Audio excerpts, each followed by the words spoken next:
فرمایا وَلَا تَجْعَلْ يَدَكَ مَغْلُولَةً إِلَىٰ عُنُقِكَ، ایسے نہ کرو کہ اپنا ہاتھ اپنی گردن کے پیچھے باندھ لو،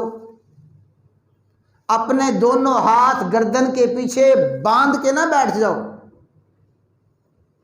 اپنے دونوں ہاتھ گردن کے پیچھے باندھنا یہ محاورہ ہے کہ ایسے تنگ دست اور ایسے ہاتھ باندھ کے نہ بیٹھو کہ بالکل خرچ نہ کرو، بخل اور کنجوسی اختیار نہ کرو۔ ایسی بخل اور کنجوسی، ضرورت کی جگہ پہ خرچ نہیں کرنا، فرائض اور واجبات میں بھی خرچ نہیں کرنا،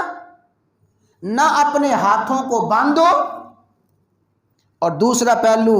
وَلَا تَبْسُطْهَا كُلَّ الْبَسْطِ، مکمل کھول بھی نہ دو، نہ ہاتھوں کو مکمل باندھو اور نہ مکمل کھولو،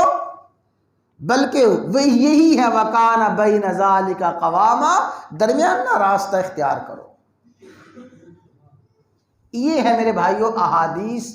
یہ ہیں قرآن کریم کی آیات جن میں اللہ تعالیٰ نے معیشت کی مضبوطی کا ایک انتہائی بنیادی حل بیان فرمایا ہے کہ ان لوگوں کی معیشت مضبوط ہوتی ہے، ان لوگوں کو معاش اور روزگار کا مسئلہ پیش نہیں آتا جو خرچ کرنے میں اعتدال اور میانہ روی اختیار کرتے ہیں۔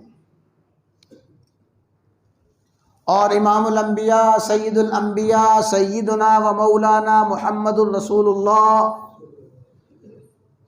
صلی اللہ علیہ وسلم نے اس مسئلے کو یوں بیان فرمایا، توجہ کے ساتھ اور یقین کے ساتھ سنیں۔ فرمایا ما عال من اقتصد سید الصادقین سیدنا و مولانا محمد الرسول اللہ صلی اللہ علیہ وسلم، جو ساری دنیا کے سچوں کے سردار اور جو سچائی کا اور حقانیت کا منبع اور مخزن ہیں۔ فرمایا ما عال من اقتصد، جس شخص نے میانہ روی اختیار کی، ما عال کبھی محتاج ہوگا ہی نہیں۔ اللہ اکبر، ما عال محتاج نہیں ہو سکتا، معاشی لحاظ سے پریشان نہیں ہو سکتا وہ شخص اقتصاد جس نے میانہ روی اختیار کی۔ اور رسول اللہ صلی اللہ علیہ وسلم نے دوسری حدیث میں اس مسئلے کو یوں بیان فرمایا، فرمایا الاقتصاد فی النفقۃ نصف المعیشہ، خرچ کرنے میں میانہ روی اختیار کرنا نصف المعیشہ، آدھی معیشت اسی میں پوشیدہ ہے۔ نصف المعیشہ، نصف معیشت